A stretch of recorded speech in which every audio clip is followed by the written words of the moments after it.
জীবিত এক সাংবাদিককে মৃত দেখিয়ে চিঠি ফেরত পাঠিয়েছে ডাক বিভাগ। ডাক বিভাগের এমন দায়িত্বহীন কাণ্ডে রীতিমতো অবাক হয়েছেন ওই গ্রাহক। প্রেরকের কাছ থেকে রোববার সরাসরি চিঠিটি হাতে পাওয়ার পর সোমবার তার সামাজিক যোগাযোগ মাধ্যমেও ঘটনাটি শেয়ার করেছেন তিনি।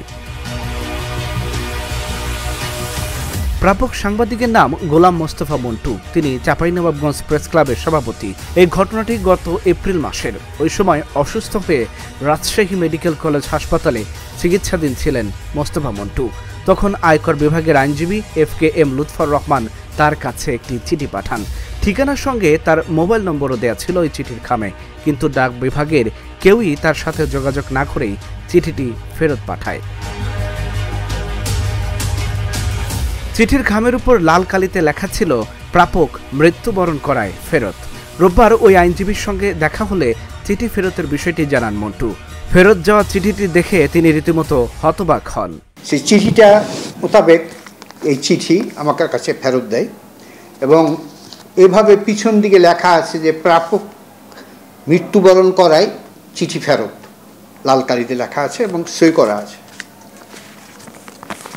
আমি এটা চিঠি পাওয়ার পর একটু আশ্চর্য হয়ে যাই যে আসলে এটা কিভাবে একটা জীবিত মানুষকে তারা চাঁপাইনবাবগঞ্জ ডাক বিভাগ কিভাবে মৃত ঘোষণা করলো, এবং এটি একটি হাস্যরসেরও সৃষ্টি হয়েছে। অনেক ক্ষেত্রে অনেক বন্ধুবান্ধব এটা নিয়ে আমার সাথে হাস্যরস করেছেন। তারপরেও এটি আসলে কাম্য নয়। আমরা আশা করব যেন সাধারণ মানুষ এভাবে যেন ক্ষতিগ্রস্ত না হয়। চিঠিটি পাঠানো হয়েছিল চাঁপাইনবাবগঞ্জ পৌর এলাকার মসজিদপাড়ার ঠিকানায়। ওই রুটে ডাক বিভাগের চিঠি বিলি করেন আমিনুল ইসলাম। বিষয়টি নিয়ে তার কাছে জানতে চাওয়া হলে তিনি উল্টো জানতে চান উনি কি বেঁচে আছেন। বিষয়টা আমি অবগত হলাম, আমাদের পোস্টম্যানের ভুল বোঝাবুঝির কারণে এই ঘটনাটা ঘটেছে। আসলে পোস্টম্যান ফেসবুকে নিউজটা পেয়েছিল যে গ্রাহক মারা গেছেন। আসলে এটা গুজব হোক বা যাই হোক, যে কারণেই হোক, পোস্টম্যান ভুল বুঝেছে, যার কারণে চিঠিটা এই প্রেরকের কাছে ফেরত পাঠিয়ে দিয়েছে। ব্যাপারটা আমি আসলে খতিয়ে দেখছি কী কারণে, কিভাবে কি হলো, তবে তো আমরা ব্যবস্থা গ্রহণ করবো।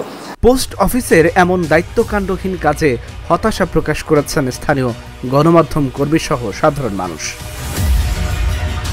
Dhaka journal news desk.